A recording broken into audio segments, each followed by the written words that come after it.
திருப்பாடல்கள் 46 1-8 மற்றும் 11 முடிய. கடவுள் நமக்கு அடைக்கலமும் ஆற்றுமாய் உள்ளார். இடுக்கணுற்ற வேளைகளில் நமக்கு உற்ற துணையும் அவரே.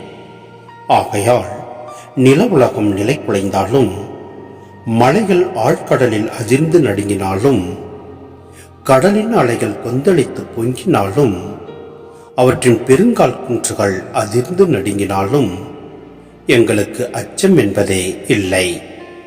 ஆறு ஒன்று உண்டு, அதன் கால்வாய்கள் உன்னதரான கடவுளின் திரு உறைவிடமான நகருக்கு பேரின்பம் அளிக்கின்றன. அந்நகரின் நடுவில் கடவுள் இருக்கின்றார். அது ஒருபோதும் நிலை குலையாது. வைகரை தோறும் கடவுள் துணை அதற்கு உண்டு. வேற்றினத்தார் கலக்கமுற்றனர், அரசுக்கள் ஆட்டம் கொண்டன.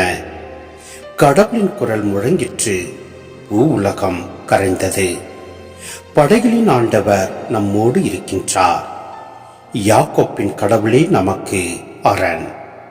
வாரீர், ஆண்டவரின் செயல்களை காணே. அவர் உலகில் ஆற்றியுள்ள திகைப்பூட்டும் நிகழ்ச்சிகளை பாரீர். படைகளின் ஆண்டவர் நம்மோடு இருக்கின்றார். யாக்கோப்பின் கடவுளே நமக்கு அரண்.